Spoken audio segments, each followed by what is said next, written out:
feet and forced me down a dead-end street, when all I had went up in flames, burning only dark remains.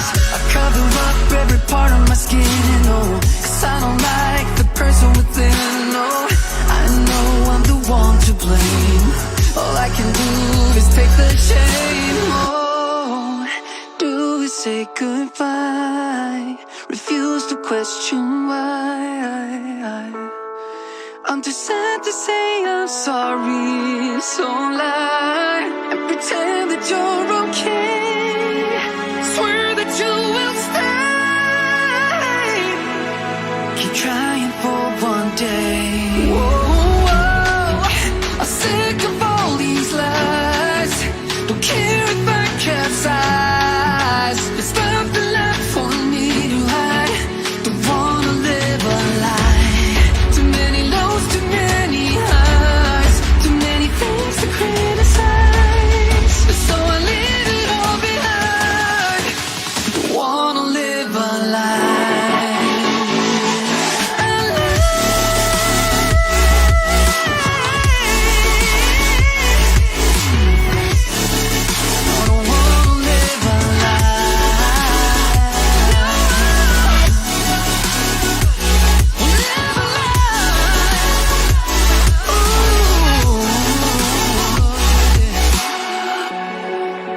Sick of all these lies.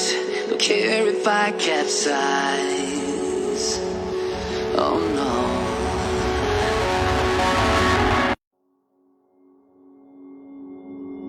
Took a swing at a wrecking ball and I prayed for my downfall, and I found a way to reconcile, 'cause in my heart it's not worthwhile. It's a bloody battlefield where some go down, others heal. In the end it's all the same. All you can do is play the game. Oh, do we say goodbye? Refuse to question why. I'm sad to say I'm sorry, so lie. Pretend that you're okay. Swear that you will stay. Keep trying for one day. I'm sick of all these lies. Don't care if I capsize. There's nothing left for me to hide. Don't wanna live a lie. Too many lows, too many highs, too many things to criticize. So I leave it all behind. Don't wanna live a lie.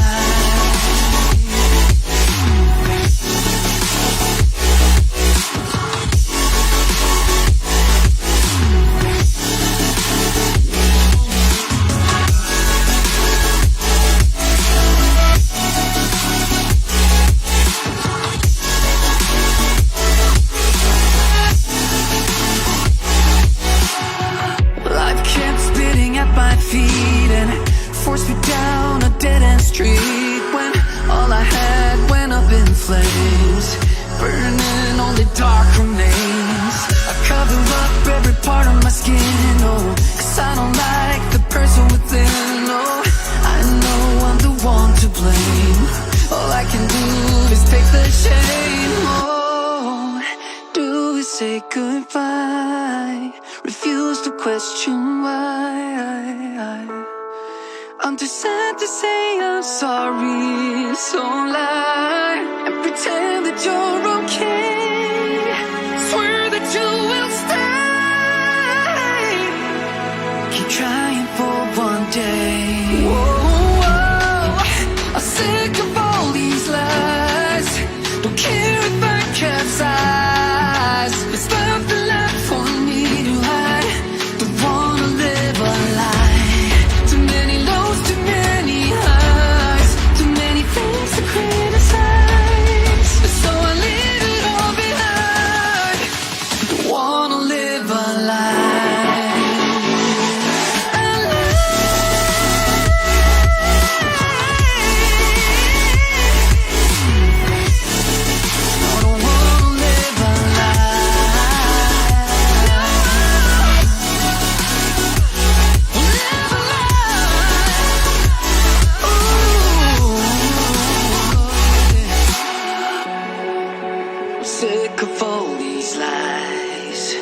care if I capsize. Oh no.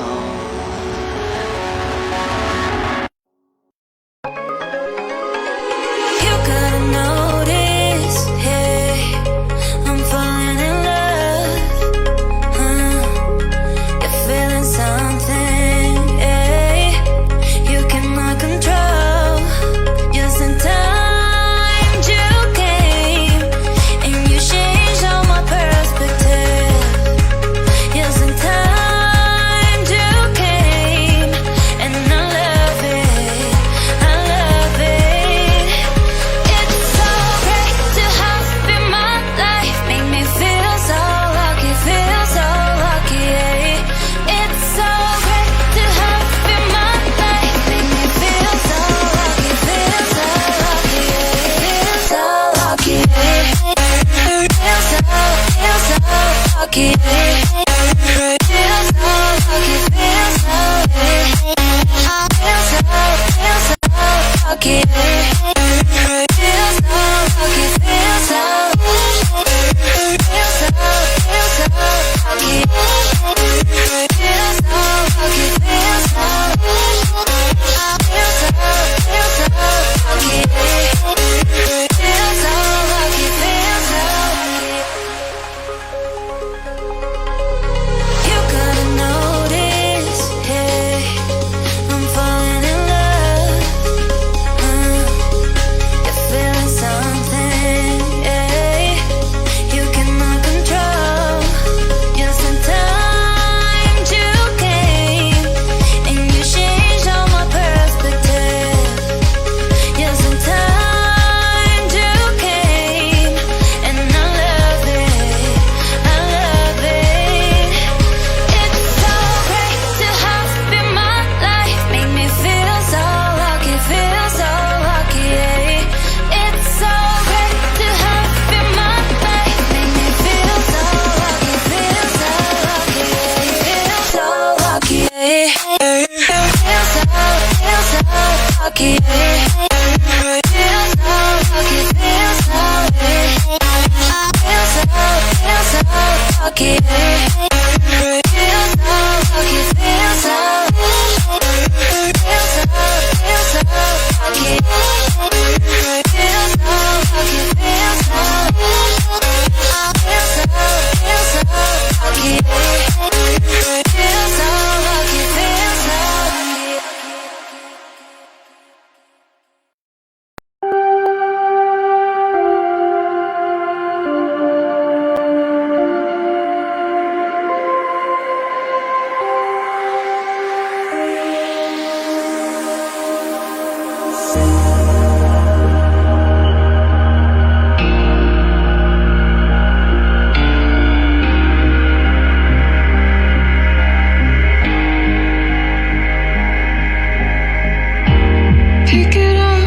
Pick it all up and start again.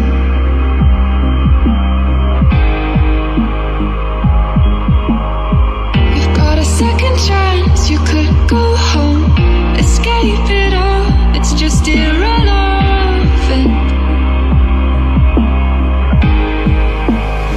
It's just medicine. It's just medicine.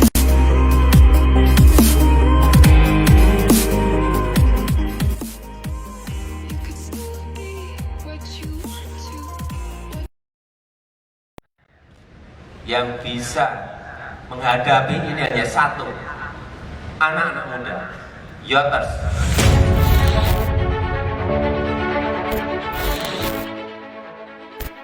Untuk bisa mencapai itu semua, kita harus bersatu. Karena kita mau anak muda itu berkembang di Indonesia. Karena ini jadi fundamentalnya bangsa kita ke depan adalah anak muda.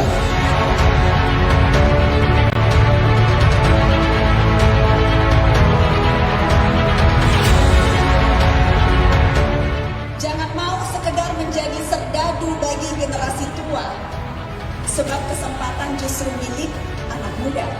Terima kasih yang nonton.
bisnis yang paling mutakhir abad ini, yaitu adalah sebuah bisnis pasti rugi.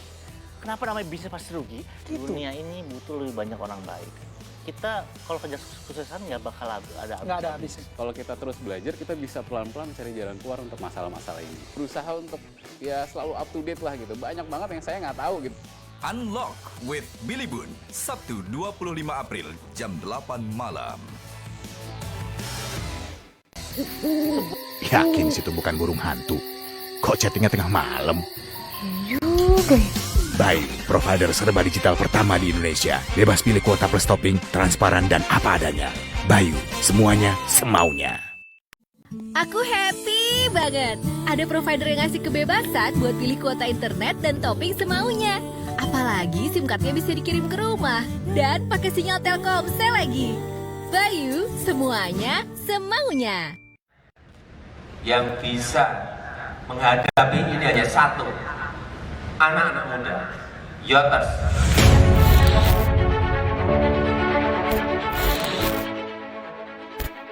Untuk bisa mencapai itu semua, kita harus bersaing. Karena kita mau anak muda itu berkembang di Indonesia. Karena ini jadi fundamentalnya bangsa kita ke depan adalah anak muda.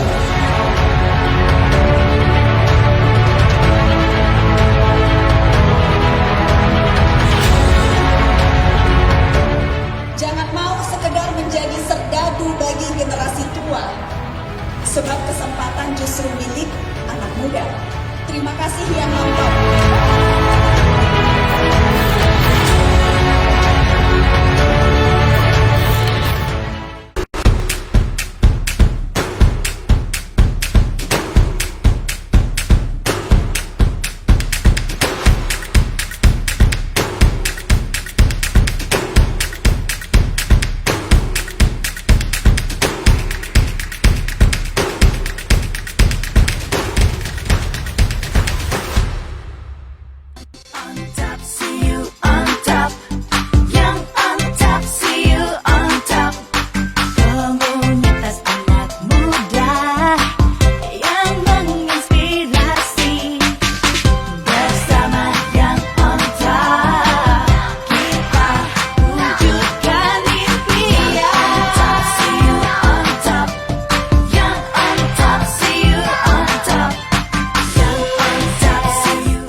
Sebuah bisnis yang paling mutakhir abad ini, yaitu adalah sebuah bisnis pasti rugi. Kenapa namanya bisnis pasti rugi? Dunia ini butuh lebih banyak orang baik. Kita kalau kerja suksesan nggak bakal ada habisnya. Kalau kita terus belajar, kita bisa pelan-pelan cari jalan keluar untuk masalah-masalah ini. Berusaha untuk ya selalu up to date lah gitu. Banyak banget yang saya nggak tahu gitu. Unlock with Billy Boon, Sabtu 25 April jam 8 malam. Yakin situ bukan burung hantu? Kok chattingnya tengah malam? Juga. Bayu, provider serba digital pertama di Indonesia. Bebas pilih kuota plus topping, transparan dan apa adanya. Bayu, semuanya semaunya.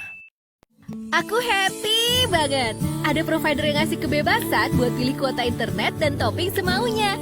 Apalagi SIM cardnya bisa dikirim ke rumah. Dan pakai sinyal Telkomsel lagi. Bayu, semuanya semaunya. Yang bisa menghadapi ini hanya satu, anak-anak muda, Yoters.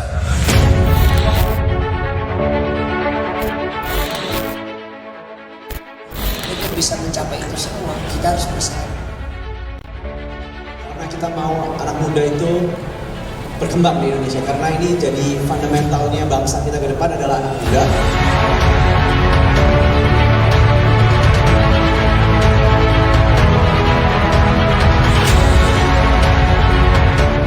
Jangan mau sekedar menjadi serdadu bagi generasi tua, sebab kesempatan justru milik anak muda. Terima kasih yang nonton.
sebuah bisnis yang paling mutakhir abad ini, yaitu adalah sebuah bisnis pasti rugi.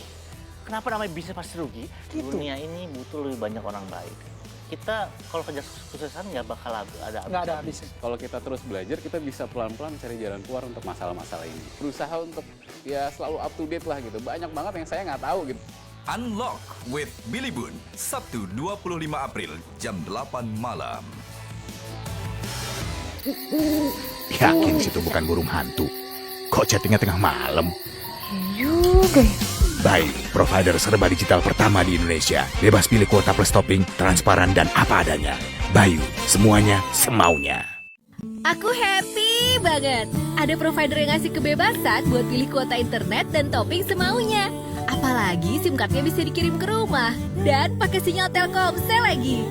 Bayu, semuanya semaunya. Yang bisa menghadapi ini hanya satu, anak-anak muda, Yoters.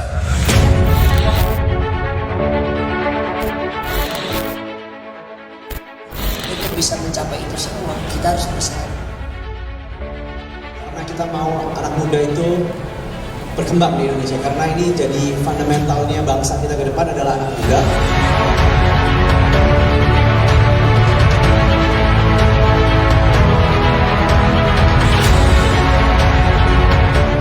Jangan mau sekedar menjadi serdadu bagi generasi tua, sebab kesempatan justru milik anak muda. Terima kasih yang nonton.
Hai, selamat sore Yoters. Apa kabarnya?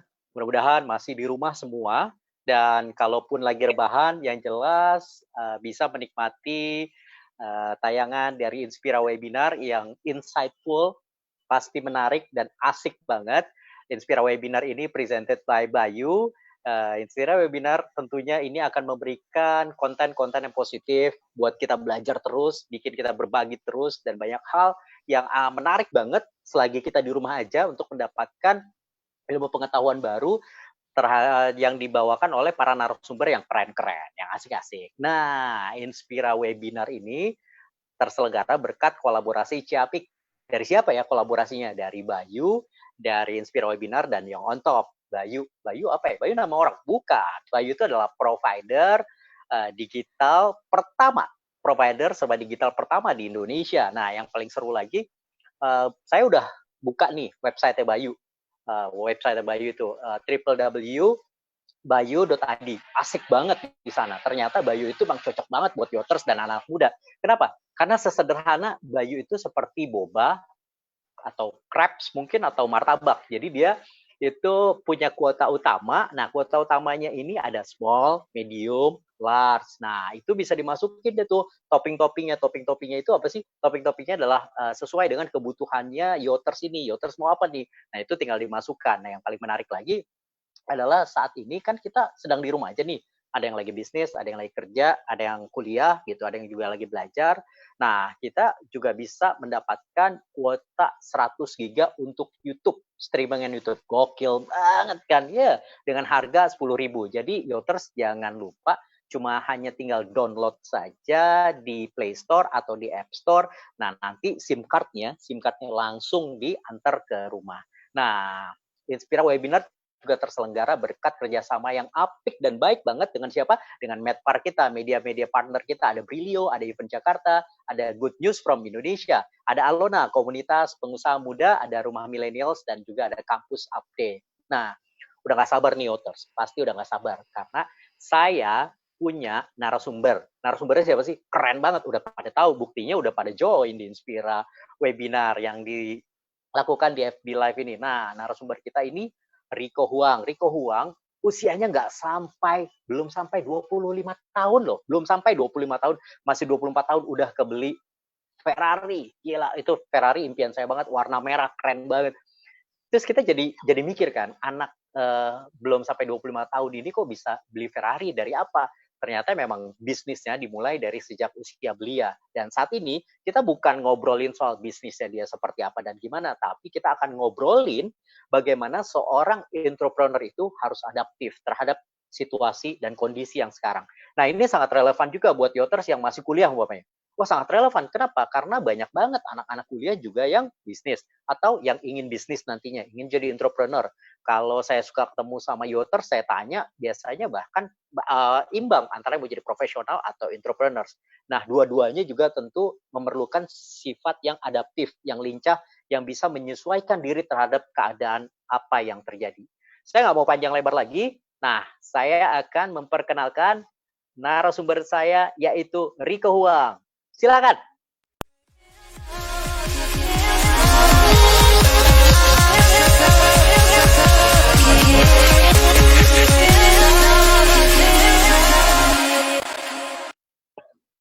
Halo Bro Alex. Yo Rico, weh apa kabar? Tos dulu dari jauh, kita lagi physical distancing. Yeah, auranya udah beda nih. Emang kalau muda sukses tuh beda nih. Yang on top banget nih. Sukses di usia muda nih, gitu. Yang on top banget nih. Beda banget nih. Gimana, sehat dong? Sehat pastinya karena ada di Inspira Webinar saat ini ya. Sehat. Thank you ya udah diundang. Wah, our pleasure. Ini Yoters di seluruh Indonesia.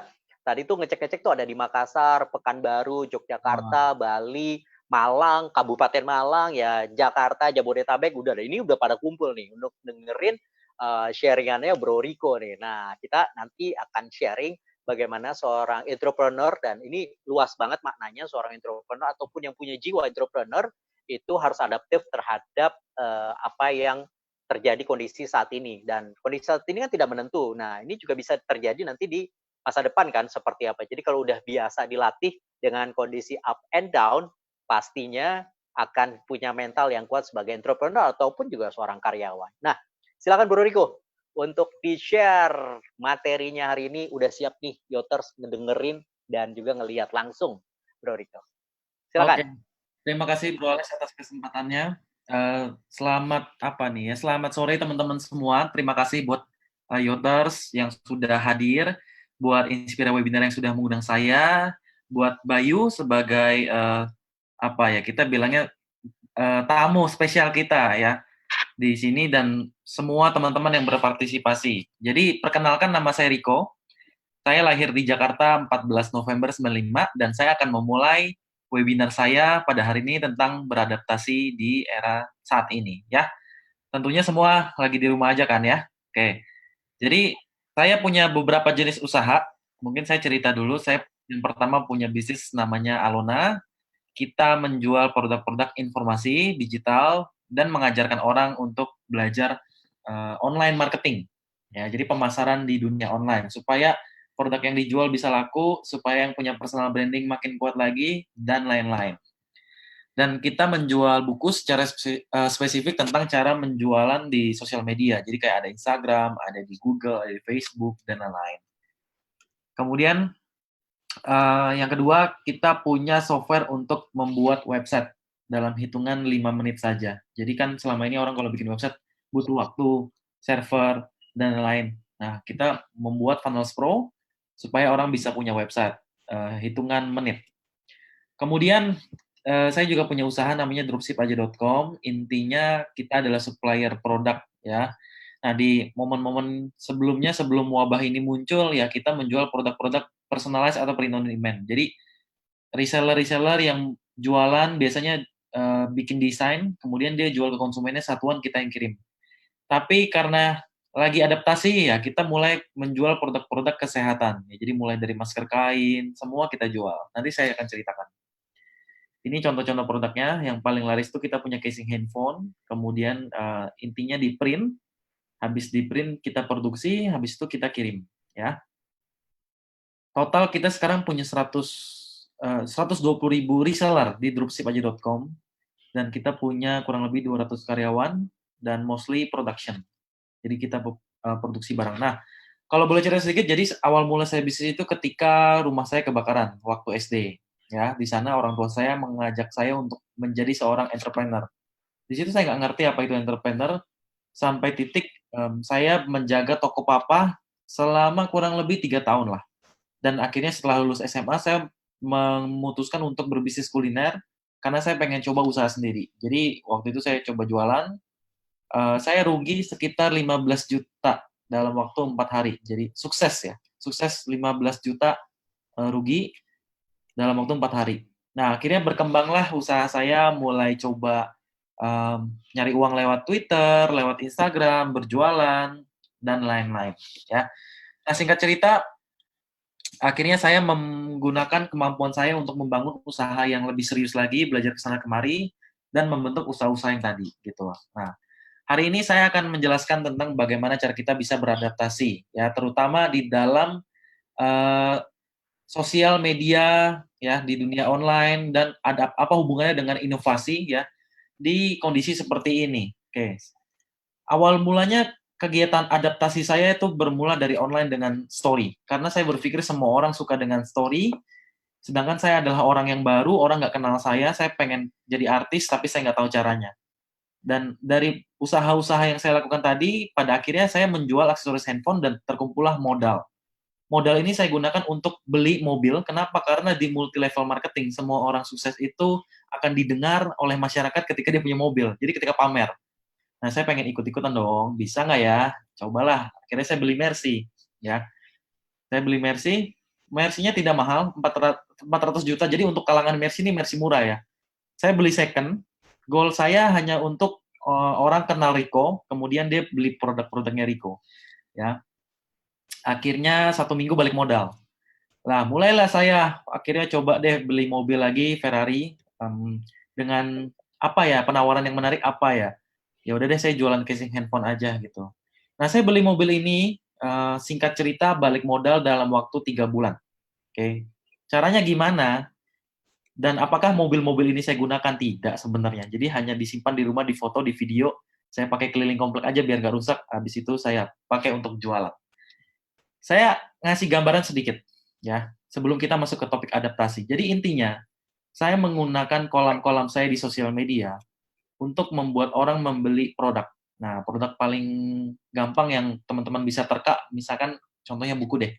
Ya, saya jualan buku, namanya Jago Jualan di Instagram. Karena dulu saya punya pengalaman mendapatkan income puluhan juta dari Instagram, dan saya punya followers waktu itu sekitar 1 jutaan lah. Sampai akhirnya akun Instagramnya saya jual. Saya jual 5.000 buku dengan keuntungan 100 juta dalam 1 minggu, dan saya bilang bukunya gratis. Gratisnya adalah modal cetak buku, karena saya punya usaha percetakan. Modal cetaknya adalah 6.000, ya, saya dapat keuntungan 4.000. Ya, karena saya bilang bukunya gratis, tapi ini ada biaya manajemen fee-nya ya, yaitu biaya cetak dan pengiriman. Lalu ongkos kirim sesama Jakarta 9.000. Saya punya production kan kirim barang setiap hari. Itu ada diskon 22%. Ya, jadi saya dapat keuntungan lebih ya, kurang lebih 5.000-an sekian lah. Itu saya gunakan untuk iklan di internet. Jadi sebenarnya orang beli buku saya ya gratis, tapi saya dapat keuntungan. Dan yang beli buku saya upsell lagi ceritanya ke online course ya. Jadi orang beli buku, orang beli kursus online saya. Akhirnya bukunya kita kirim, saya dapat uang dari online course. Nah, Pengunjungnya dari mana? Saya bikinlah channel YouTube. Jadi di sini saya punya channel YouTube, satu video itu saya kasih tahu tentang tutorial cara menambah followers asli Indonesia. Jadi saya mengikuti orang-orang di YouTube bikin konten apa, saya ikutin. Nah, di sini tembuslah sekitar 1 juta penonton, dan di deskripsinya saya bilang, kalau mau ambil buku gratis, klik di sini. Akhirnya orang beli. Ya, itu satu contoh. Terus contoh kedua, ketika saya menawarkan orang untuk jadi reseller, waktu itu kita dapat sekitar 400 juta. Ini yang Mercy tadi ya. Jadi pertama saya bikin video lah di YouTube, Facebook, dan Instagram mempamerkan mobil saya.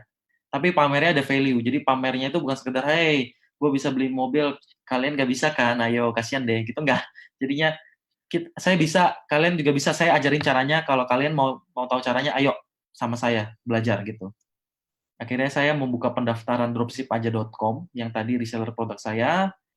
Orang jadi reseller, orang beli produk, saya ajarin cara jualannya, saya dapat orderan. Ya. Terus juga saya membuat kolam-kolam di TikTok ya. Sekarang ini adalah momen yang sangat amat tepat, bukan terlambat untuk Anda ada di TikTok. Ya, karena di TikTok ini saya bisa naikin 5.000 sampai 10.000 followers dalam waktu 1 hari dengan konten-konten yang saya buat ya. Dan nggak perlu mikirin uangnya dulu, bikin aja dulu kontennya. Apalagi anak-anak muda zaman sekarang nih kan jago-jago lah ya bikin konten di TikTok. Nanti baru kita monetize atau kita dapat uangnya gitu. Dan ini cerita sedikit, jadi saya mulai membangun channel YouTube, saya punya 500.000 subscriber sekarang, saya bikin konten di semua tempat, jadi Facebook, Twitter, Instagram, saya punya. Salah satunya adalah akun komunitas pengusaha muda, sekarang ada di 800.000, kita juga bangun komik, akun pribadi, ini aset-aset digital kita lah, intinya. Kita ada WhatsApp group, WhatsApp live, Facebook Messenger, Telegram, wah ini kalau dijelasin panjang ya. Dan sering banget semua konten-konten yang tadi saya share itu, saya suka iklan di internet. Jadi mungkin teman-teman sering ngelihat iklan saya di internet ya. Misalkan lagi pamer orderan. Tujuannya apa? Tujuannya hanya untuk mengajak audiens join ke dalam produk saya. Ya kalau saya jualan apapun, pasti ada iklannya. Dan iklan itu saya buat dengan semenarik mungkin. Ya. Terus juga di YouTube saya coba kolaborasi dengan beberapa media. Di sini ada media-media entrepreneurship. Di sini ada Ridwan Hanif nih dari otomotif, Raditya Dika, Kevin Aprilio, dan semua kegiatan saya biasanya saya ceritakan. Ya, misalkan saya pengen ngajak orang jadi reseller nih. Saya bilang saya baru beli mesin 10 miliar gitu. Terus saya bilang mesin ini untuk cetak photobook gitu. Karena follower saya kebanyakan entrepreneur ya mereka mengikutinya entrepreneur gitu. Terus saya bilang kalau mau jadi reseller photobook saya, ayo kita main photobook rame-rame karena saya harus balikin modal si photobook ini, si mesin ini saya bilang. Nah, mulailah saya bikin konten di YouTube ya. Saya undang beberapa media dan dari campaign ini saya mendapatkan sekitar 1,3 miliar ya, dan resultnya saya mendapatkan 9.200 reseller ya. Nah, mungkin Anda bertanya-tanya bagaimana cara melakukan itu semua ya. Yang saya lakukan adalah saya mengakselerasi semua kegiatan saya, tapi saya bermula dari konten dulu ya. Di momen kayak gini kita nggak bisa keluar, dan di momen seperti ini mungkin teman-teman banyak punya ide yang mau dilakukan, tapi nggak kesampaian karena ada limitasi batasan harus di rumah kan. Nah kalau saya pribadi di momen kayak gini penjualan saya bulan Maret itu turun 50%.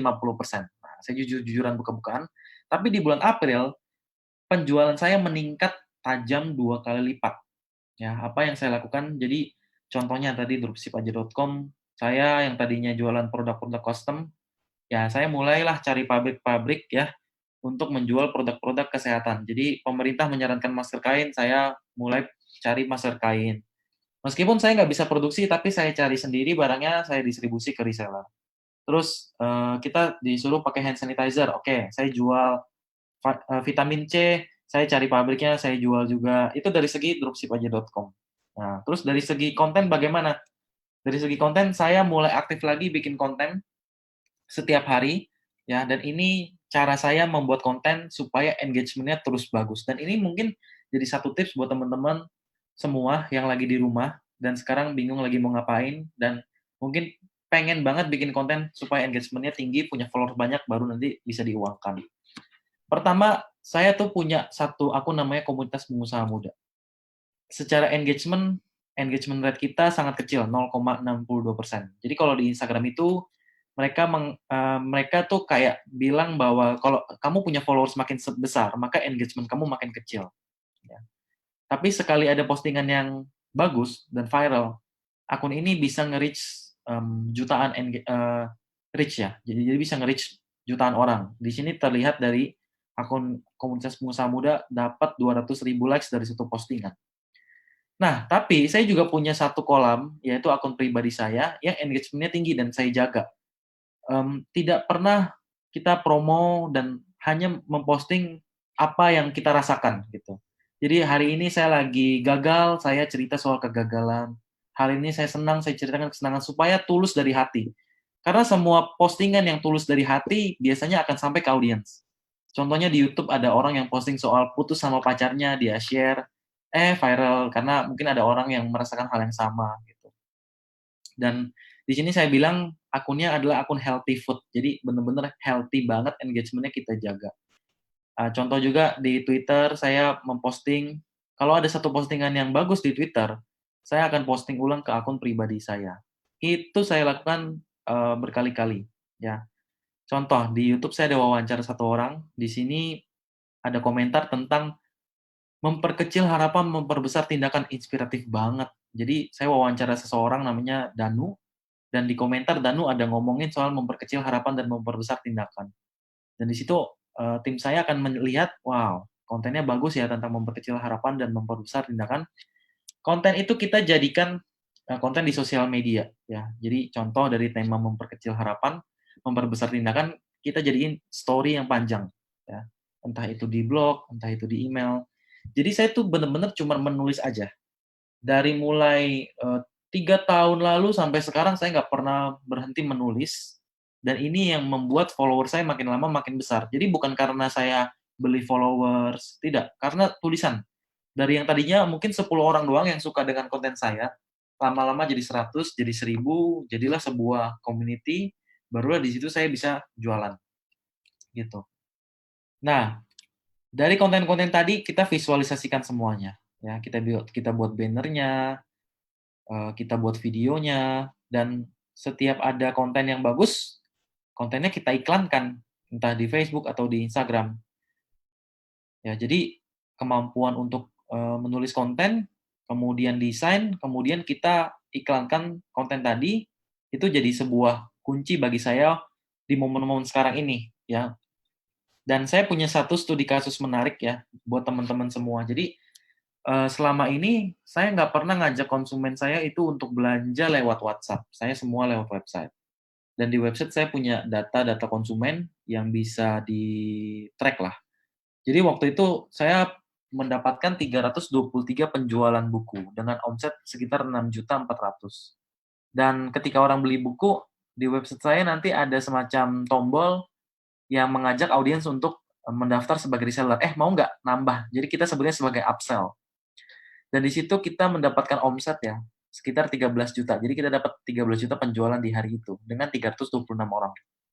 Nah, di sini saya mulai resah. Kok yang daftar dropship aja.com cuma 3 ya? Harusnya kan 10% nih angka bagusnya. Nah, websitenya saya ubah dengan gambar yang lebih bagus, video yang lebih menarik, informasi yang lebih panjang, dan akhirnya terbukti ada 9% orang yang tadinya cuma 3 jadi 13 gitu kan. Dapatlah sekitar 10 jutaan. Nah, dengan angka yang sama, kita lihat di sini, peningkatan omsetnya jauh lebih tinggi di sebelah kanan dengan penjualan buku yang sama, yaitu 323. Ya.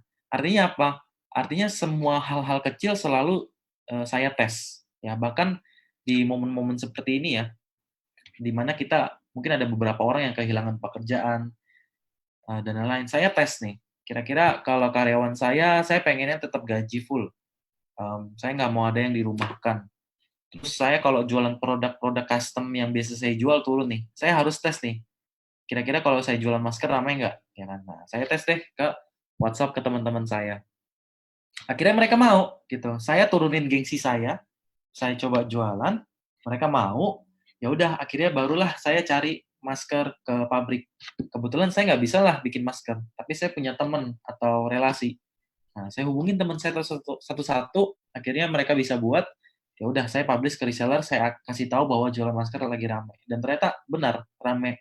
Nah, kemudian mereka butuh produk apapun, ya saya siapkan. Jadi sebagai pengusaha di sini, saya mulailah beradaptasi dengan lingkungan saya gitu. Meskipun saya di rumah, meeting tetap saya adakan, jam kerja tetap oke, semuanya work from home, ya saya beradaptasi dari segi pengusaha ya. Dan itu yang saya lakukan dengan sampai detik ini gitu. Nah, terus juga begini, mungkin selama ini banyak sekali orang-orang yang ketika baru memulai jualan, ya mereka punya ide, punya rencana, waktu mau dieksekusi, teman-temannya malah menghujat. Ya, contohnya, ih kok di kondisi kayak gini kamu jualan sih, kamu manfaatin banget momen wabah seperti ini. Nah, saya selalu bilang bahwa kita tuh sekarang bukan lagi manfaatin wabah, ya, tapi kita sekarang lagi tahap untuk survive, ya, untuk berjuang. Makanya kalau sekarang lagi jualan, janganlah kita mencela teman-teman kita yang lagi jualan, karena kita nggak tahu nih, dia jualan karena keluarganya besok nggak bisa makan, atau memang itu untuk susu anaknya, atau untuk apapun, mereka semua lagi bertahan, gitu. Dan kreatifnya lagi, di tahun 2020 ini adalah tahun di mana industri kreatif ya itu lagi bagus-bagusnya. Ya. Contoh, sekarang kita di rumah, pemilik aplikasi Zoom, ya, meeting online, sekarang lagi ningkat-ningkatnya secara penjualan. Kenapa? Karena tadinya orang meeting secara offline, sekarang udah lanjut ke online. Ya. Tadinya orang nonton bioskop, sekarang nontonnya Netflix. Ya. Dan akhirnya orang semua beralih. Nah, itu yang besar-besar. Gimana yang kita yang baru memulai atau mungkin pengusaha-pengusaha yang sedang menjalankan? Contoh, saya ini baru potong rambut. Ya.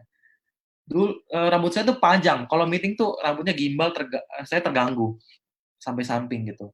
Terus gimana cara beradaptasinya? Nah, ada orang-orang kreatif yang membeli APD. APD itu alat pelindung diri gitu. Mereka datang ke rumah nawarin ke grup WhatsApp kalau mau potong rambut sama mereka akan sediakan APD yang satu kali pakai yang cuma 40 ribuan. Kemudian alatnya didisinfektan ya, pakai alkohol.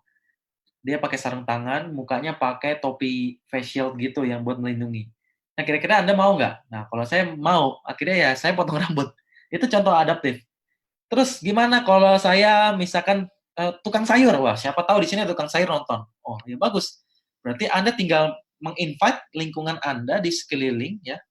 Kemudian Anda masukin WhatsApp group, Anda tanya, "Pak, Ibu, Bapak mau beli apa? Nanti saya yang ke Indomaret, Pak." Atau saya yang cari gitu barangnya. Nah, orang-orang kan untuk datang ke supermarket itu butuh waktu dan ada resikonya kan. Dan ketika resiko itu ada, akhirnya orang-orang takut dong. Nah, disitulah Anda sebagai tukang sayur jadi just tip ya kan. Jadi just tip itu nggak cuma di luar negeri, tapi sekarang kita bisa mulai just tip di dalam negeri. Nah, nanti Anda minta aja 5.000, 10.000, atau 20.000, atau berapa persen dari barang yang dibeli Anda antarkan ke rumah gitu. Dan mungkin saja tadinya Anda keliling jualan sayur, sekarang Anda keliling jualan Indomie, pasta gigi, kemudian kebutuhan-kebutuhan snack ya atau apapun. Kayak gitu. Contoh lain, gimana kalau saya adalah orang-orang yang kreatif, saya bisa punya kemampuan desain ya. Tadi kan ngomongnya industri kreatif. Ya, kemampuan Anda saat ini itu bisa dibayar dengan uang. Ya, baik di dalam negeri ataupun di luar negeri. Contoh, Anda adalah seorang graphic designer. Terus Anda udah bikin desain bagus, Anda pengen jual. Nah, sekarang kan udah banyak platform seperti Fiverr ya, yang Anda tinggal upload, kalau ada yang beli, Anda dihargai ya. Kemudian ada Getty Image dan lain-lain gitu. Terus juga kalau Anda punya kemampuan dalam bermain game, Anda selama ini jago banget ya. Gimana caranya? Oh, banyak. Anda bisa mulai jadi joki ya untuk naikin level teman Anda di akun tersebut ya. Anda dapat uang dari rumah. Jadi sebenarnya di momen ini bukanlah momen yang tepat kalau kita hanya menunggu kapan ya. Kayaknya nanti corona kelarnya minggu depan deh. Nggak apa-apa lah seminggu lagi gitu. Tapi gimana kalau yang terjadi, wabah ini terjadi sampai akhir tahun di 2020 dan awal tahun kita baru bisa mulai recovery. Nah, artinya kita bukan lagi mencegah atau menunggu, tetapi kita beradaptasi. Intinya gitu. Jadi, apapun yang Anda lakukan di momen ini, ya, semua ide-ide itu bisa dilakukan. Sekedar ibu rumah tangga kemarin, ada yang cerita di Instagramnya bahwa dia tuh lagi seneng-senengnya memasak. Dia masak kepiting, masak siomay, masak kue. Akhirnya dia buka pre-order. Dan singkat cerita saya menjadi korban yang membeli produk itu karena story si ibu-ibu tadi. Karena tingkat orang buka Instagram, buka TikTok dan lain-lain sangat besar. Jadinya ketika mereka bercerita dan jualan, ya udah saya akhirnya beli dan ibu-ibu itu bilang bahwa rame. Terakhir, contoh adaptasi yang dilakukan oleh seseorang. Jadi saya ceritanya nih buat satu campaign. Saya mentoring seorang pedagang mie ayam gerobakan. Dia punya 4 cabang, tapi sekarang omsetnya turun 80%, nggak dapat penghasilan, dan dia butuh makan. Saya bilang bahwa, oke, kamu lakukan trik-trik saya ya. Pertama, bukalah WhatsApp group, tawarkan ke teman-teman. Kedua, kamu punya kenalan teman artis nggak ya, yang doyan makan, atau siapapun. Nah, kamu kasih dia mie ayam kamu, biarkan dia review, kamu lihat hasilnya. Dan akhirnya, hitungan 1 minggu, penjualannya meningkat berkali-kali lipat. Ya, dari yang tadinya turun 80% jadi meningkat. Kenapa? Karena sekarang orang lagi di rumah, dan orang butuh kreativitas untuk ngisi kegiatan dia. Yang tadinya saya kalau makan tinggal makan dimasakin pembantu, sekarang saya pengen ikut masak supaya waktu saya bisa terbuang dengan ide kreatif saya gitu loh. Akhirnya saya mulai masak mie ayam, beli, dan ternyata banyak sekali orang-orang di luar sana yang melakukan hal yang sama dari ide sederhana adaptasi tersebut. Nah, pertanyaannya, dalam beradaptasi ini, ya, apakah kalian punya ide, ya, untuk bisa mendapatkan atau menghasilkan pundi-pundi rupiah dalam konteks bisnis, ya, supaya minimal perekonomian Anda dan lingkungan sekitar bisa hidup dulu, gitu. Dan apa idenya? Nah, intinya gitu, ya. Oke. Presentasi saya sudah selesai, kurang lebih waktunya pas 30 menit. Sekarang kita akan masuk sesi Q&A, dan teman-teman nanti akan boleh tanya ke saya bisa langsung jawab. Itu aja, terima kasih.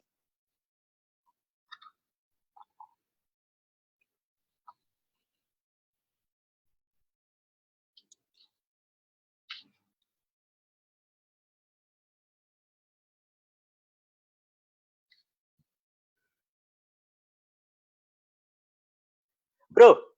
Yap. Weh, itu aduh gila, keren banget insight-insightnya. Dan tau nggak, gampang banget, membumi banget.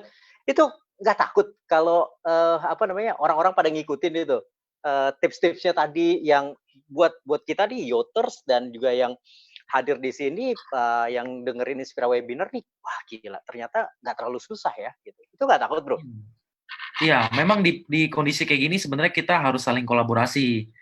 Ya. Jadi nggak ada lagi yang namanya selfish, egois untuk mikirin keuangan sendiri gitu. Pokoknya kalau bisa ikutin aja, nggak ada masalah. Yang penting kalian bisa survive, bisa hidup.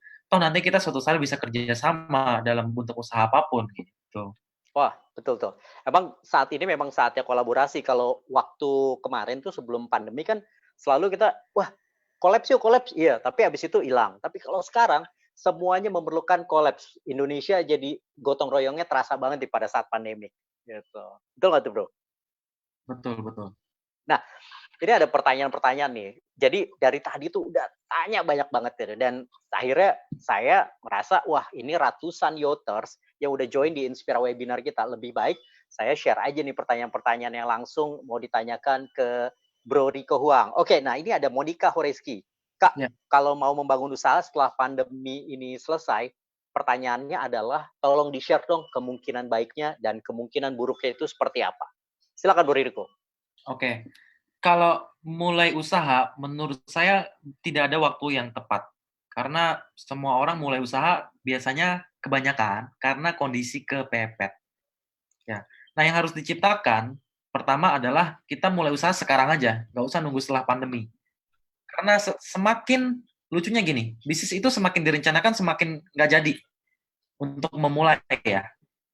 Tapi ketika nanti udah besar, kita baru ngomong perencanaan. Makanya sekarang ini kenapa sih di jalan, di online banyak penjual masker kain, banyak penjual hand sanitizer, karena memang momennya yang tepat saat ini, gitu. Nanti kalau kamu sekarang udah ngerasain feel-nya jualan, semangatnya udah mulai tumbuh, barulah kamu mempersiapkan ke depannya mau prepare apa. Terus, untungnya apa sih kalau jualan sekarang sama ke depan? Ya sebenarnya di pandemi saat ini, produk-produk yang memang berhubungan dengan kesehatan sangat bagus. Dan ke depannya biasanya kalau misalkan setelah pandemi, ekonomi sudah mulai membaik, kamu boleh menjual produk-produk yang memang benar-benar kamu punya passion di bidang tersebut. Atau kayak kamu pengen banget nih di industri ini, gitu. Itu setelah pandemi aja, gitu. Kalau sekarang, kamu bisa dapat uang dulu, kamu bisa ngerasain feel-nya kayak lagi berenang gitu loh. Pertama kan berenang coba dulu. Kamu kan nggak ngerencanain tahun depan saya harus tidak tenggelam deh gitu kan. Ya, sekarang coba-coba dulu, tenggelam-tenggelam dulu. Nanti lama-lama bisa jalan sendiri. Begitulah jalannya suatu usaha atau bisnis juga. Ya. Asik. Betul ya. Tadi juga kan tadi sempat ketemu sama Danu Sofwan kan, Raja Cendol. Itu juga tadi quotes-nya juga keren banget ya, memperkecil harapan, memperbesar tindakan. Nah, ini juga jadi kita tuh mungkin sekarang ini harus melihat peluang apa yang ada di depan kita dan itu yang harus diakselerasi atau dipercepat untuk dieksekusi gitu. Betul kan begitu, Bro Riko? Betul, setuju. Oke, nah ini ada pertanyaan kedua. Pertanyaan kedua ini dari Meilani Syariah. Nah, ini kayaknya perlu banget nih Bro Riko kasih motivasi dan semangat. Katanya sempat down karena ketipu, jadi Meilani ini bingung nih bagaimana ingin membangkitkan lagi semangatnya untuk usaha. Gimana nih caranya nih? Pernah nggak dulu ketipu nih? Pernah. Aduh, coba gimana? Jadi kasih tipsnya. Kalau saya pribadi itu, pertama kita harus tahu dulu, jadi pengusaha itu nggak ada enak-enaknya. Misalkan nih, kayak 5 tahun lalu sampai sekarang, kegagalan itu terus bertambah dan biasanya porsinya makin besar. Tapi seiring berjalannya waktu, mental saya makin kuat nih. Contoh, misalkan penonton semua di sini Yoters ya, ada yang belum pernah pacaran, ada yang udah 10 kali punya mantan, ya kan? Nah, kalau diselingkuhin, lebih kuat yang mana? Lebih kecil mana harapan untuk tidak bunuh diri, gitu kan? Nah, kalau yang 10 kali kan ya udah digampar berkali-kali kan udah santai. Tapi kalau yang baru pacaran mungkin dia nangis, dia sedih, galau, mungkin pengen bunuh diri dan lain-lain. Ya, tapi jangan ya. Nah, jangan. Sama seperti ketika mulai bisnis gitu. Makanya dari awal mulai bisnis, habiskanlah jatah kegagalan kalian sebanyak mungkin. Jadi nanti ketika udah ngalamin gagal sekarang, ya rasanya beda. Contoh, kegagalan saya waktu mulai, ya sekedar barang ditipu sama karyawan. Ya, kemudian nanti saya rugi, nggak laku, saya dicemooh oleh orang lain. Terus kalau sekarang hal itu masih terjadi nggak? Oh, sekarang skalanya lebih besar lagi. Ya, misalkan kita rugi ratusan juta, kadang-kadang kita punya produk tidak diterima masyarakat, misalkan kita mau disidang di meja hijau, loh itu kan masalahnya beda kan, gitu. Tapi karena mentalnya saya makin kuat, makin jadi, dan saya tahu jadi pengusaha itu tidak enak sekali, ada kegagalannya.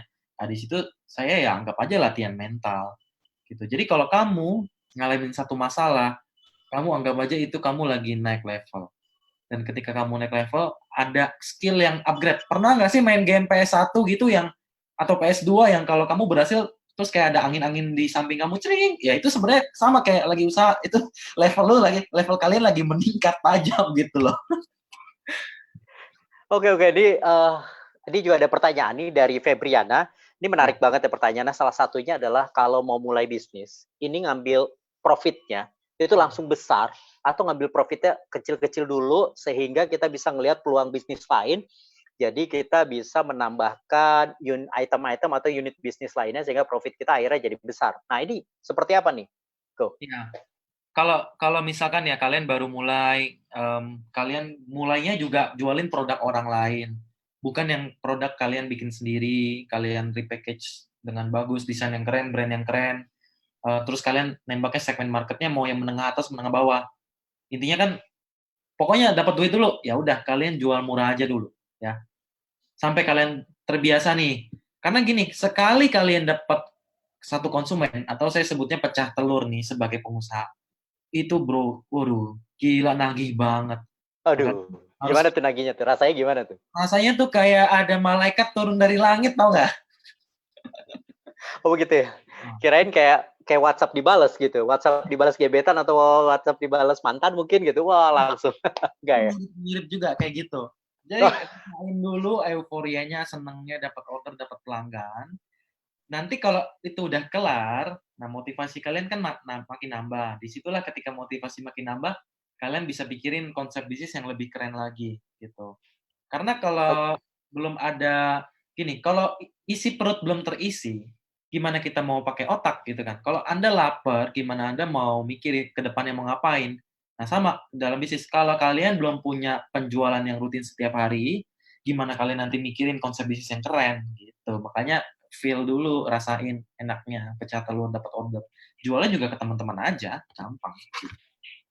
Oke, Bro Riko, tadi Bro Riko udah jelasin tuh funnel-nya bagaimana kolam kita ambil konsumen, lalu atau viewers atau readers atau apapun itu sehingga kita konversi untuk ke pembelian. Pertanyaannya simple nih. Itu kalau yang udah jadi konsumen user itu diapain?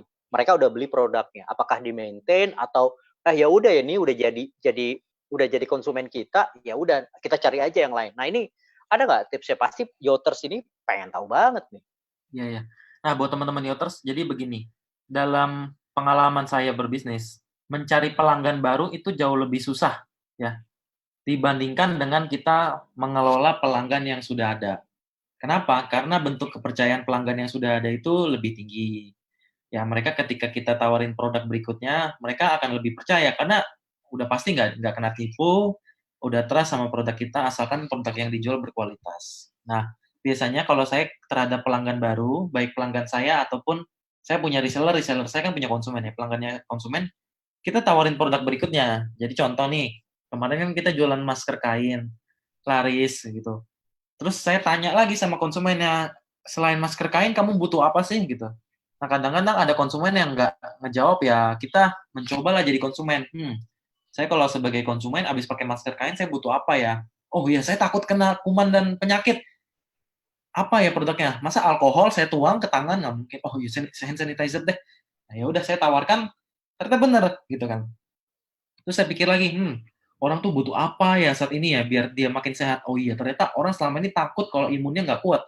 Oh yaudah saya siapin vitamin C. Saya carilah pabrik teman saya kemanapun, seharian saya cari dapat, ya udah saya tawarin lagi. Nah, mereka akan lebih mudah beli gitu. Yang tadinya kan kalau nawarin konsumen baru saya harus ngiklan lagi di internet, harus kayak balas lagi ini beneran nipu nggak gitu kan. Tapi kalau konsumen yang udah biasa order jadi pelanggan ya mereka akan order dan mungkin aja ketika mereka udah post mereka akan menawarkan ke yang lain gitu teman-teman Yoters ya.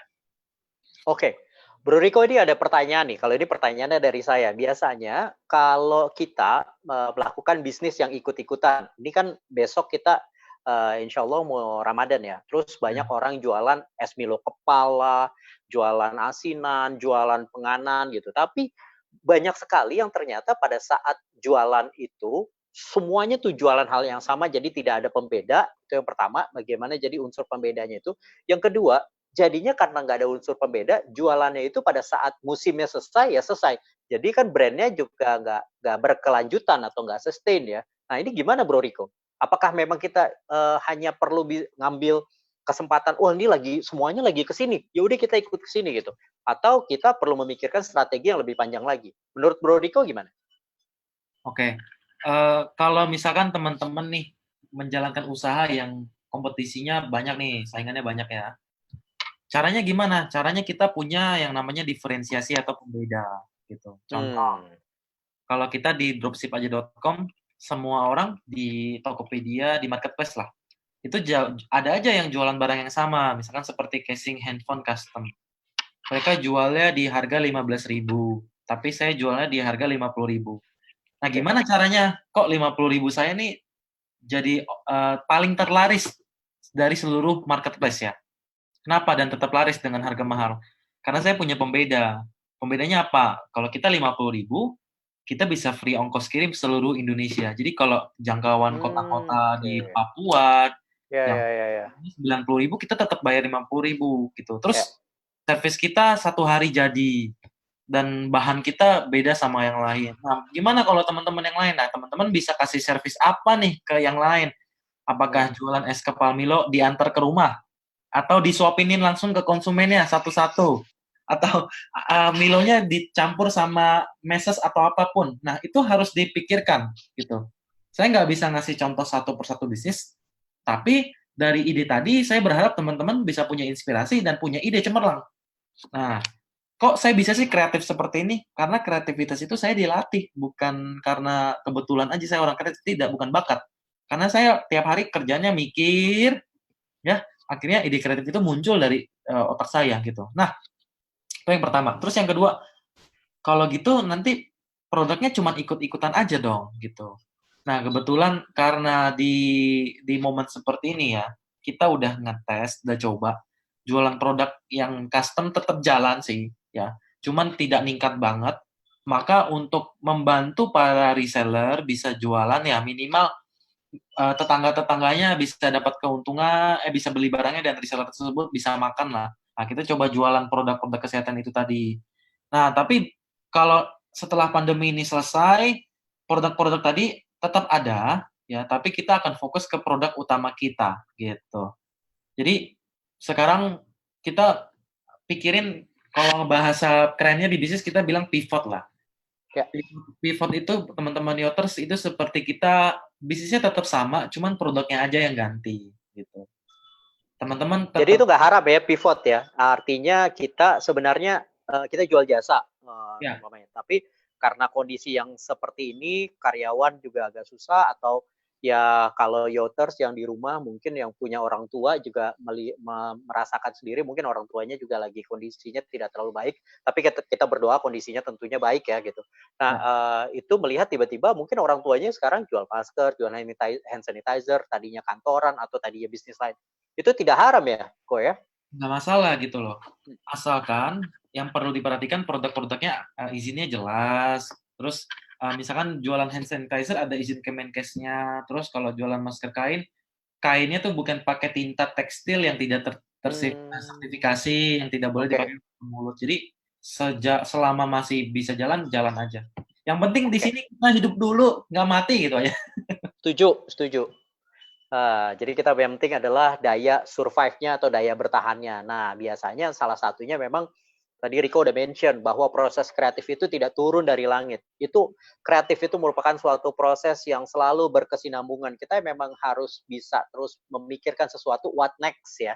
Jangan lagi menunggu nanti wah kalau udah terjadi atau next what gitu.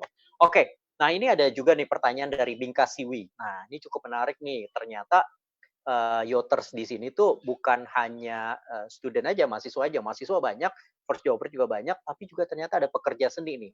Ini ada makeup artist, lalu ada penyanyi kafe. Nah, ini ditanyain nih kok, bro, gimana nih caranya? Kalau kita yang mengandalkan skill seperti ini, lalu apa yang harus kita lakukan? Tadi sih udah disebutin tuh, potong rambut boleh juga tuh nanti ikutan potong rambut keren juga. Oke, gimana bro? Jadi gini. Kalau pekerja-pekerja seni yang memang skill-nya dibayar, knowledge-nya dibayar, tenang. Sebenarnya saya tuh ada di industri seperti itu. Tapi saya di bidang entrepreneur. Nah, tadi saya baru WhatsApp-an sama teman saya bahwa dia adalah event organizer untuk konser-konser artis-artis besar lah gitu di tanah air. Akhirnya mereka menggalang konser online gitu dengan platform yang tersedia. Gitu. Termasuk saya juga yang tadinya saya menjual produk saya offline, sekarang saya jual online. Nah, makeup artist juga sama gitu. Saya punya teman kemarin dia cerita bahwa dia habis ikut kursus online makeup artist. Jadi produknya aja yang di-switch, yang tadinya jualan jasa harus datang, sekarang informasi yang kalian jual. Cuman memang pasarnya beda. Yang pertama makeup artistnya itu kan untuk klien, sekarang makeup artistnya itu untuk menciptakan murid baru untuk makeup artist tersebut. Ya. Atau contoh-contoh yang lain. Wah, saya kalau jadi guru, jadi makeup artist saya belum tentu bisa deh. Soalnya saya harus ngambil sertifikasi ini dan itu. Ya udah, sekarang saatnya yang tepat untuk kalian membangun media ya di YouTube, di Instagram, supaya sekarang ini kalian ngumpulin dulu medianya supaya orang datang. Nanti setelah pandemi itu kelar, ya atau setelah misalkan udah 3 bulan kalian punya followers, nah baru pikirin lagi apa. Ya, tapi nggak akan jauh-jauh dari industri kalian kok. Ya, sama. Saya juga melakukan hal itu. Sama, yang lain juga sama gitu. Cuman produknya aja yang digeser, yang diganti. Cara paling gampang untuk tahu adalah kalian lihat kompetitor atau teman-teman kalian yang ada di industri yang sama. Ya, baik di dalam negeri ataupun di luar negeri. Ini sekarang kan lagi gampang-gampangnya mencari informasi. Karena nggak di Indonesia doang yang terjadi wabah corona, di luar negeri juga ada. Nah, coba kalian lihat nih, mentor-mentor kalian di dunia make up, di dunia tarik suara, itu ngelakuin apa sih gitu. Nah, kalian ikut lihat, oh iya bener juga ya, harusnya begini, harusnya begitu gitu. Nah, disitulah kalian Ya, itu keren banget tuh kok. Ini kalau boleh sumbang ide, jadi kan ini ada platform-platform yang gratis dan juga platform-platform berbayar. Anggap aja platform-platform gratis untuk ini ya, untuk apa? Untuk kita bisa gunakan contoh Hangout, Zoom atau yang lain-lain lah gitu. Nah, ini saya merasakan sendiri gitu, ke teman-teman yang guru yoga sekarang menggunakan Zoom itu dia langsung memberikan pelatihan-pelatihan yoga. Sama mungkin makeup artist juga, daripada kita sekedar memasukkan di YouTube, YouTube mungkin juga bagus ya, tapi kita jaring konsumen, mau sekalian nggak kita tutor makeup artist langsung, biasanya bayar pokoknya 1 juta atau 500.000, ini cukup 100.000 atau 50.000 dengan menggunakan Zoom, kita langsung tutor, jadi langsung dapat. Menurut saya tuh keren banget ya kalau bisa dilakukan, ya nggak? Betul. Jadi memang gini, sekarang adalah waktu yang tepat untuk melakukan hal itu semua, karena hal ini dari 2020 sampai ke depan, industri kreatif yang benar-benar memanjakan seorang manusia akan besar. Ya, ini saya kasih clue-nya. Jadi orang-orang yang di industri kreatif yang bisa bikin orang jadi makin manja ya. Contohnya kan yoga, datang ke tempat itu kan sama yoga di rumah kan lebih praktis di rumah, kita memanjakan orang. Itu ke depan akan besar. Karena apa? Karena sekarang perusahaan-perusahaan besar kalau teman-teman tahu ya, seperti Google, Netflix dan lain-lain, itu sekarang lagi membangun infrastruktur. Ya. Bisa jadi suatu saat pekerjaan-pekerjaan profesional itu akan hilang karena yang mengerjakan semua robot. Ya, dan mereka lagi menghubung-hubungkan infrastrukturnya. Jadi kalau kalian ngelihat di Indonesia ataupun di luar negeri ada perusahaan besar, tapi dia produksi, tapi dia infrastruktur, dia jualan apapun yang kita nggak bisa tiru deh. Ya, saya nggak bisa bakal bikin Indomie.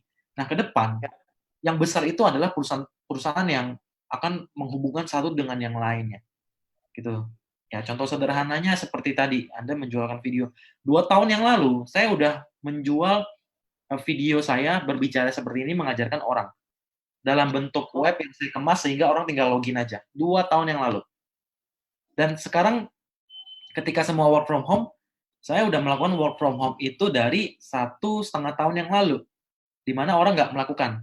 Bahkan saya punya karyawan yang sampai detik ini saya nggak pernah lihat mukanya, kita ngobrol via chat, dia terima gaji setiap bulan, ya dia bekerja based on result aja. Bukan yang kayak, kamu nggak main game ya? Ayo kerja, gitu. Enggak. Kita udah memperhatikan itu semua. Dan artinya, yang Anda lakukan saat ini untuk joget di TikTok, itu udah tepat. Untuk Anda naikin followers di industri Anda, itu udah tepat. Ya. Anda nggak dapat uangnya sekarang, tapi mungkin 1-2 tahun lagi Anda akan mendapatkan menikmati uangnya ketika Anda udah punya followers, media, community gitu. Makanya kenapa sampai detik ini saya selalu membangun audiens dan followers, bukan untuk sekarang, tapi untuk 10 tahun ke depan, nanti saya punya ide apa yang bisa saya jual di market saya, nah, itulah yang akan jadi pundi-pundi rupiah yang berhubungan dengan industri kreatif. Setuju sekali kok. Jadi saya juga mau kasih studi kasus ini menarik di mana di TikTok. Jadi saya follow ada satu orang itu anak sering banget buka kulkas, terus kelaparan dan dia buka dari kulkas itu apa yang ada aja. Habis itu dia bikin, terus berapa konten sekarang udah pertama dia udah terima endorsan dan dia ngomong gitu, bikin mie instan yang ada endorsannya, bikin sosis yang ada endorsannya, bikin dan itu terus sampai dia nunjukin, syukur-syukur nih ya gitu, alhamdulillah puji Tuhan sekarang nih rumah nanti buat bulan Ramadan udah full makanan, nggak cuma rumah juga buat full gitu, udah THR juga aman. Jadi itu sebenarnya simpel-simpel banget dan saya lihat ya ampun dia bukan chef profesional, dia juga bukan chef profesional, dia juga masaknya juga kayaknya kita bisa lakuin, cuma asik aja. Kameranya juga bukan kamera yang bagus gitu. Jadi buat saya, wow, ini ide-ide nih bertebaran di mana-mana. Ini low hanging fruit, tinggal petik aja dan tinggal dieksekusi. Nah, Betul. ini juga nih mengacu kepada pertanyaan yang kedua, ini hampir banyak banget, tolong dijawab Niko. Karena ini penting banget. Pertama, pada takut untuk berbisnis. Saya nggak Ya. tahu ketakutannya apa. Tadi udah disebut padahal. Semakin muda jatah gagalnya semakin banyak. Yang kedua, ragu-ragu. Mungkin takut rugi. Yang kedua, ragu-ragu berhasil apa enggak. Ini gimana Niko? Oke, saya tegas aja. Kalau memang kamu takut, kamu nggak usah jadi pengusaha. Karena menjadi pengusaha itu memang duitnya enak, ya. Penghasilannya memang, tapi penghasilan nggak jelas. Kadang bagus banget. Wow, sombong banget kayaknya. Tapi di awal itu pasti nggak enak, gitu. Jadi fair-fairan aja nih kita di depan jurang. Ya kalian milih. Ya, kalian memang beneran mau jadi pengusaha karena uang, atau memang kalian pengen jadi pengusaha karena kalian pengen ngebantu banyak orang.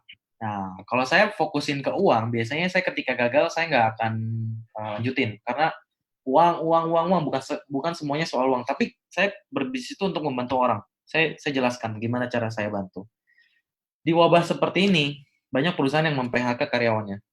Tetapi karena saya punya value membantu orang, saya bilang ke karyawan saya, hehehe, hebat kan saya, kalian tuh masa depannya terjamin di sini loh. Gaji kalian masih full. Ya, THR kalian harusnya masih dapat gitu kan, saya bilang. Oh, ini satu bukti bahwa mereka bisa hidup, ya kan? Oh, value saya dapat. Saya ngomong ke reseller saya, hehe. Memang jualan produk custom lagi turun. Tapi saya udah siapin produk kesehatan loh buat bantu kalian, ya kan? Oh, mereka senang dapat penjualan. Saya bantu orang, ya kan? Vendor-vendor yang tadinya sepi orderan, yang tadinya jualan baju sepi, saya bilang, ayo kalian jualan masker, lagi rame, kalian kan punya konveksi, ya ganti aja polanya jadi masker, cari di tutorialnya di YouTube atau tanya teman-teman kalian. Orderannya membludak. Bayangin, ada berapa banyak manusia yang secara keuangan hidup. Tadinya mereka ngirit-ngirit beli Indomie, sekarang bisa beli Indomie. Indomie omsetnya naik, karyawannya Indomie tetap senang, ya kan? Itu baru satu Indomie, belum yang lain. Itulah yang saya garap selama ini dan bikin saya punya alasan yang kuat kalau saya mau membantu masyarakat gitu.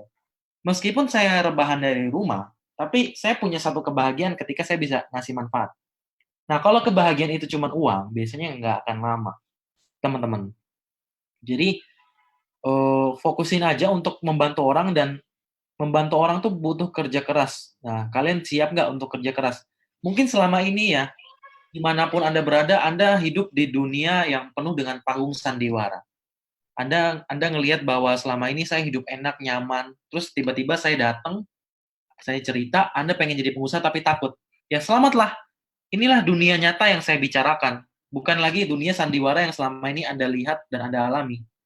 Nah, Anda ingin terus ada menjadi penonton di dunia sandiwara, panggung sandiwara, atau di dunia nyata yang sebenarnya jalannya terjal, gitu aja. Nah, Anda memilih deh mau yang mana. Saya nggak menentukan Anda harus jadi pengusaha karena nggak semua orang bisa jadi pengusaha, tetapi kalau memang Anda percaya dengan apa yang saya omongkan dan Anda bisa menerima konsekuensi jadi pengusaha itu tidak enak dengan cerita yang saya share tadi, yuk jadi pengusaha. Gitu. Oke, ini pertanyaan nggak berhenti-berhenti. Tadi dari Facebook Live kita nih di komen, orang nanya terus, kayaknya asik banget ya. Nah, kita nanti tutup dengan 2 pertanyaan yang terakhir aja nih. Yang pertama dari Mutiara Srikandi, ini tanya bagaimana cara membangun trust pembeli. Nah, ini karena konteksnya trust ini bukan hanya untuk pembeli ya, bukan hanya untuk klien, tapi juga trust ini diperlukan untuk membangun kredibilitas. Ini gimana nih, Bro Riko membangun? Jadi, apakah kita perlu jualan terus? Terus gimana cara membangun trust-nya? Nah, itu gimana? Oke, cara membangun trust pembeli, waktu saya pertama kali jualan gampang. Saya sedekah. Ya. Nah, sedekahnya maksudnya gimana? Jadi saya punya barang, saya kasih ke 10 orang. Nih, cobain. Ya kan? Dia coba. Ya kan? Enak nggak? Suka nggak? Gitu. Kadang ke orang yang nggak kenal, saya kasih. Kalau barang yang gratis aja dia nggak mau, ya, makanya barangnya udah jelek. Berarti kita ganti produk dulu sampai produk itu bagus. Tapi ketika dikasih dan dia suka, ya udah, itu kita udah membangun trust kepada diri kita dan kita bisa minta testimoni dari orang tersebut. Dan ketika ada testimoni itu, ketika ada pembeli yang nggak trust, ya kasihkan testimoninya. Ada pembeli yang bilang, saya takut kalau transfer karena saya tahu kamu penipu, gitu kan. Nah, ya udah, sediakanlah fasilitas cash on delivery, yaitu barangnya sampai dulu, bayarnya belakangan. Itu ada pihak ketiga ekspedisi yang bisa ngurusin itu, baik di marketplace ataupun di ekspedisi lokal gitu. Di marketplace lah paling banyak. Dan ketika barangnya ada triknya, ketika barangnya sampai, barangnya diterima, itu kurirnya langsung minta duit. Ya pokoknya nggak boleh buka dulu. Nah, jadi pembelinya dipaksa secara halus lah, secara sopan untuk dikasih duitnya. Nah, ntar ketika dikasih duit, kurirnya pergi, baru boleh dibuka. Ntar uangnya dimasukin ke dompetnya kalian di marketplace dan uangnya cair ke diri kalian sendiri. Gitu. Tapi kalian harus beli barangnya dulu di depan. Jadi simpel-simpel aja. Saya contoh waktu itu jualan madu untuk nambah nafsu makan anak. Ya, saya tawarkanlah ke ibu-ibu yang punya anak-anak yang susah makan ya. Saya update satu, saya tanya temannya mama siapa kek, kasih. Wih, dari 5, 4 jadi nambah nafsu makannya naik. Satu karena dia nggak suka salmon. Gitu loh. Jadi nggak berhasil. Kan berarti ini success rate-nya 100% dong. Artinya saya kentut saya aja jadi wangi nih kalau jualan ini kan, jualan produk ini. Artinya itu cara bentuk trust-nya gitu. Oke, nah ini mungkin banyak yang tanya, tapi saya karena saking banyaknya yang tanya, saya recap saja mungkin bagaimana menentukan segmen atau target market yang tepat. Karena kan pasar luas sekali ya, besar sekali. Nah yang paling simple yang Rico lakukan itu seperti apa? Oke, biasanya gini, untuk menentukan satu segmen market, kalau saya langsung berfokus kepada market menengah ke bawah. Jadi menengah dan bawah. Ya. Kenapa? Karena saya secara pribadi suka banyolan-banyolan yang nggak terlalu high class lah gitu. Receh-receh ya, receh-receh. Receh-receh. Nah, saya juga dong, saya suka yang receh-receh. Terus saya juga nggak suka ngumpul di tempat yang terlalu mahal. Suka yang tengah-tengah aja biasa gitu. Nah dari diri saya sendiri itu kan sebenarnya saya jadi target market buat orang seperti saya kan. Dari situlah saya baru menentukan target market gitu. Contoh kalian misalkan suka dengan K-pop, ya apa sih yang bisa kalian jual kepada teman-teman di K-pop? Apakah kalian bisa bikinin event untuk skala besar? Apakah kalian bisa jualan merchandise jadi reseller? Merchandise K-pop ya? Apakah kalian bisa bentuk community nanti kalian bisa jadi reseller untuk jualin tiket atau apapun yang berhubungan dengan K-pop. Atau kalian ada di industri healthy, ya healthy-nya spesifiknya misalkan dietnya spesifiknya diet keto. Nah, kalian bisa ngapain? Bisa ngumpulin community-nya, bisa jualin produk-produk di dalamnya jadi reseller, bisa bikin seminarnya, bisa jualan online course-nya, atau bisa mentransformasi one by one orang coaching atau apapun yang bisa kalian jual. Jadi tentunya dari kebiasaan yang kalian lakukan. Sekarang tuh kalian strongnya dari apa? Gitu loh. Karena saya itu suka dengan dunia entrepreneur dan pengusaha, ya saya bikin komunitas entrepreneur. Masalah ngisi acara, saya yang ngisi, bisa seperti kolaborasi seperti ini, saya bisa ngundang pembicara lain untuk ngisi. Terus masalah untuk produknya tinggal pikirin, saya bisa bikin apa, saya punya kemampuan apa. Nah, kemampuan saya di marketing, ya udah produk-produk yang berhubungan dengan marketing yang saya jual. Nah, terus kalau produknya ya kolaborasi sama pemilik produk lainnya. Jadi semuanya saling connect satu dengan lain dan bukan berarti ketika jadi pengusaha saya melakukan semuanya sendiri. Tidak, saya punya teman, punya partner yang bidangnya beda-beda. Nah, intinya seperti itu ya. Cara nyari marketnya dari kegiatan kita sehari-hari, komunitas kita sukanya apa, kita mulai dari situ dulu. Nanti bakal makin melebar ketika kalian udah tadi ngerasain feel-nya dapat uang atau jualan. Oke, Bro Rico.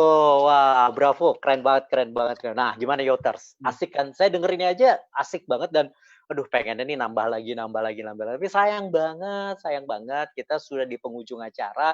Nah, tapi jangan khawatir karena Inspira Webinar itu akan tetap ada tanggal 29. Nah, 29 April ini itu akan ada bersama dengan Dwika Putra. Nah, ini juga seorang konten kreator. Ini bedanya adalah kalau dia konten kreator sama dengan Bro Rico, cuma Bro Rico yang dikontenkan adalah produk-produknya dia dan kehidupannya, itu menarik. Nah, tanggal 2 Mei. Nah, 2 Mei bersama Bayu yaitu Mbak Maya Arvini. Nah, Yoters nih yang masih kuliah, yang udah kerja, itu akan diajak untuk ngobrolin tantangan karir di pandemi. Jadi nanti setelah pandemi selesai atau nih yang masih kuliah-kuliah nih lagi skripsi atau lagi lagi menjalani proses perkuliahan itu udah bisa berpikir, "Oh, nanti pasca pandemi ini nanti seperti apa ya? Yang mana yang skill-skill yang harus di-upgrade, yang harus di-update mungkin gitu untuk orang-orang yang kerja." Host-nya itu Mas Ricky Son, Operational Director-nya yang on top. Nah, Yoters, sayangnya kita harus selesai dulu Inspira Webinar presented by Bayu bersama dengan Rico Huang. Nah, jangan lupa untuk saya mengucapkan terima kasih banyak untuk kolaborasi Ciamiknya dengan Bayu, provider serba digital pertama di Indonesia. Dan ini nih, Yoters, pengurus-pengurus kota yang on top juga udah banyak pakai nih. Yoters juga di Indonesia yang lainnya juga belahan di Indonesia juga banyak yang pakai nih. Karena apa? Karena ramah di kantong, sinyalnya kuat karena didukung oleh sinyal 4G LTE dari Telkomsel. Jadi bukan abal-abal. So, Yoters, jangan kemana-mana. Nanti hari Kamis kita ketemu lagi di sini di Inspira Webinar bersama dengan host-host yang lain dan juga speaker-speakers yang keren lainnya yang tentunya sama kerennya lah kayak Mas Rico Huang. Oke? Yoters, see you on top. Yang bisa menghadapi ini hanya satu, anak-anak muda, Yoters.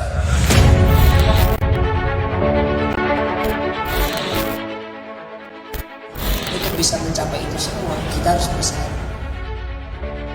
Karena kita mau anak muda itu berkembang di Indonesia. Karena ini jadi fundamentalnya bangsa kita ke depan adalah anak muda.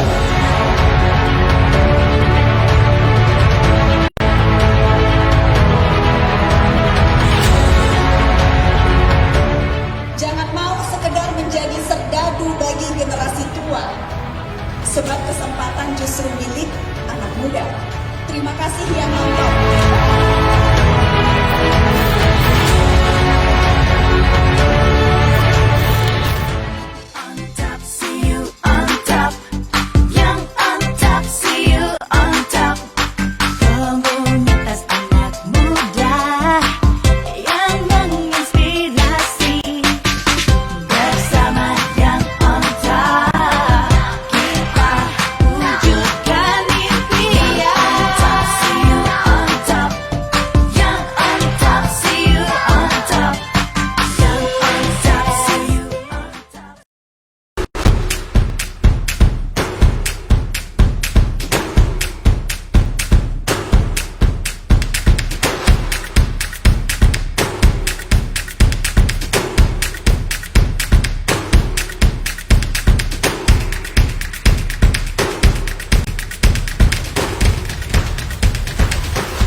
Sebuah bisnis yang paling mutakhir abad ini, yaitu adalah sebuah bisnis pasti rugi.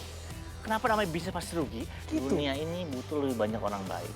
Kita kalau kerja kesuksesan nggak bakal ada habisnya. Kalau kita terus belajar, kita bisa pelan-pelan cari jalan keluar untuk masalah-masalah ini. Berusaha untuk ya selalu up to date lah gitu. Banyak banget yang saya nggak tahu gitu. Unlock with Billy Boon, Sabtu 25 April jam 8 malam. Aku happy banget. Ada provider yang ngasih kebebasan buat pilih kuota internet dan topping semaunya. Apalagi SIM cardnya bisa dikirim ke rumah dan pakai sinyal Telkomsel lagi. Bayu, semuanya semaunya. Bener itu yang lo suka. Doyannya musik ya pilihnya kuota musik lah. Iya juga ya. Bayu, provider serba digital pertama di Indonesia. Bebas pilih kuota plus topping, transparan dan apa adanya. Bayu, semuanya semaunya.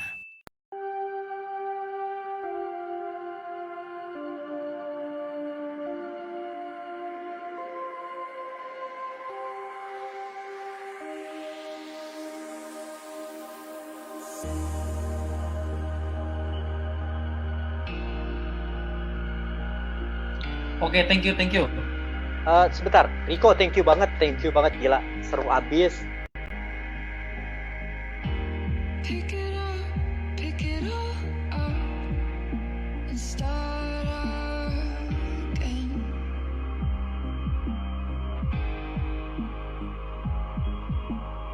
We've got a second chance nights you could go home, escape it all. It's just irrelevant. Stars medicine.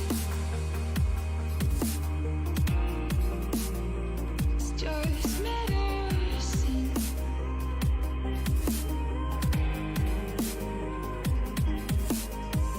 You could still be what you want to, what you said you were when I met you.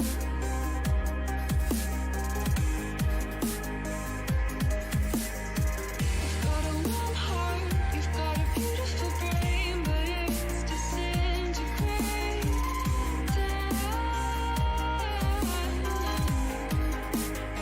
From all the medicine, from all the medicine, from all the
just me.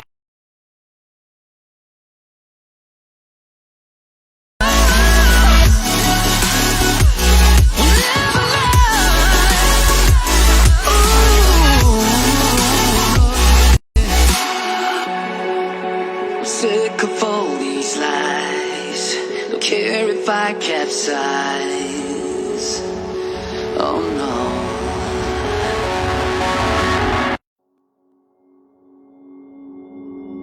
Took a swing at a wrecking ball and I prayed for my downfall, and I found a way to reconcile, 'cause in my heart it's not worthwhile. It's a bloody battlefield where some go down, others heal. In the end it's all the same. All you can do is play the game. Oh.